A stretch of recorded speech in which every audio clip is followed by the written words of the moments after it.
जब आपका ट्रेड और आपका एनालिसिस सही होता है और आप अपना टारगेट को लेकर निकलते हो, बट आप सोच के रखे थे आपको होल्ड करना उस ट्रेड के लिए, बट आप अपना टारगेट डिसेंट अमाउंट दिखा तो आप मतलब कि 10-20 पॉइंट देकर निकल गए। और होता क्या है कि वो आपका डायरेक्शन में चला जाता है और जो आप 15-20 पॉइंट लेकर निकले थे वो 100 पॉइंट, 120 पॉइंट, 150 पॉइंट चला जाता है। निफ्टी 50 का हम बता रहे हैं, ठीक है। मतलब अच्छा खासा मूव दे देता है, मतलब आपको झुंझुना पकड़ा के मार्केट रॉकेट हो जाता है।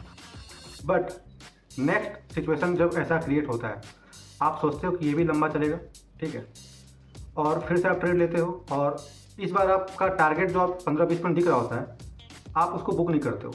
आप क्या सोचते हो कि पिछली बार जो हम सोचे थे और वो हुआ था, बट हम छोटा प्रॉफिट लेकर निकल गए थे। इस बार आपका 15-20 पॉइंट जो दिख रहा है वो आप बुक नहीं करते हो। वो 30 पॉइंट तक भी जाता है बट आप बुक नहीं करते। क्यों? क्योंकि आपके साइकोलॉजी में प्रीवियस ट्रेड का जो लॉजिक था वो चल रहा है कि उस ट्रेड में हम 20 पॉइंट लेकर निकले थे तो वो 115-20 पॉइंट गया था, लगभग 10 गुना गया प्रीमियम में, ठीक है। तो आप निकलते नहीं हो इस ट्रेड में, 30 पॉइंट 35 पॉइंट तक भी जाता है बट आप प्रॉफिट लेके नहीं निकलते हो। और होता क्या है कि वहाँ से मार्केट रिवर्स कर जाता है। और ये आप देख लेना, अगर हम गलत बोल रहे होगे तो आप बताना ऐसा होता है कि नहीं होता है।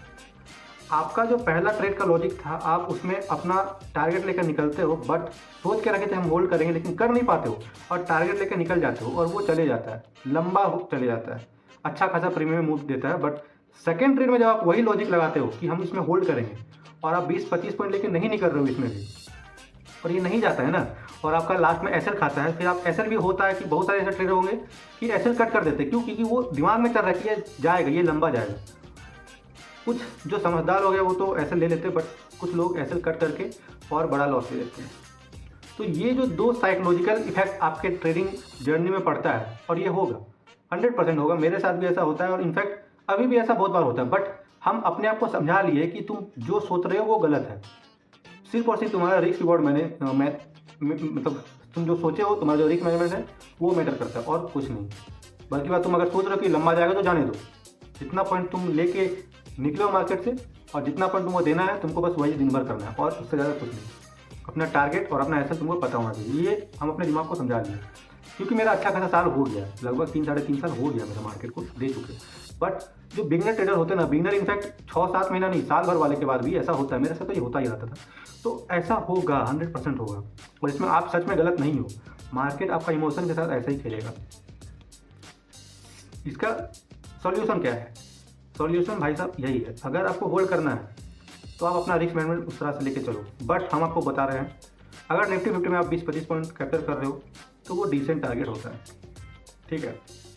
आप कहीं पे भी ट्रेड लो, आपका लॉजिक और सेटअप सही रहेगा और सही चार्ट पैटर्न के अकॉर्डिंग आप ट्रेड लोगे तो वो भी 20-25 पॉइंट दे देगा, अगर आप इन द मनी लिए हो अच्छा खासा तो। लेकिन आप ये सोच के ट्रेड ले रहे हो कि हम इसको होल्ड करेंगे और 1000-1200 का प्रॉफिट देख के आप निकल जाते हो, नहीं रह पाते हो, और फिर नेक्स्ट ट्रेड में आप सोचते हो कि पिछला ट्रेड मेरा लंबा चला था तो इस ट्रेड में भी हम होल्ड करेंगे, तो यही आप गलत कर देते हो। आपको करना बस यही, अगर आपको होल्ड करना भी है ना, तो अगर मार्केट 20-25 पॉइंट दिखा रहा है तो आप स्टॉप लॉस को ट्रेल कर लो, एटलीस्ट आपका उसमें लॉस नहीं होगा। क्योंकि जो ट्रेड आपका 2000-3000 का प्रॉफिट में चल रहा है, वो ट्रेड में आप 2-3 हज़ार का लॉस ले रहे हो, तो वो कोई सेंस नहीं बनाता है। आपको होल्ड करना आप करो, स्टॉप लॉस को आप ट्रेल करो, उसके बाद आप होल्ड करो। और तुम याद रखना, जब भी आप स्टॉप लॉस ट्रेल करोगे तो वो हिट होगा। वो भी एक दिमाग में क्रिएट करता है लॉजिक कि क्यों हम स्टॉप लॉस ट्रेल किए, रहने देते, और आपका वो स्टॉप लॉस खाएगा, उसके बाद मार्केट ऊपर चला जाएगा। तो मार्केट ऐसा ही गेम खेलता है, ठीक है। आप नहीं लड़ सकते मार्केट से, नहीं लड़ पाओगे। अगर लड़ोगे तो आप ही का नुकसान होगा। हम बहुत नुकसान अपना कर चुके हैं, हम इसलिए आज आपको ये सब चीज़ बता पा रहे हैं, ये सब चीज़ का जानकारी दे चुके हैं, क्योंकि हम इस तरह का बहुत लड़ाई किया मार्केट से, खुद से भी बहुत लड़े, बहुत पछता चुके हैं। इसीलिए ये सब चीज़ अवॉइड करो अगर ट्रेडिंग जर्नी में आपको लंबा टिकना है तो। बाकी बार और कुछ डाउट या कन्फ्यूजन हो तो आप कमेंट करना, और हम सही बोले या नहीं वो भी बताना, ठीक है। बाकी वाला ऐसी नॉलेज चाहिए ट्रेडिंग का, रियलिटी को समझना है, स्कैम के चक्कर में नहीं फंसना, तो सब्सक्राइब कर लो।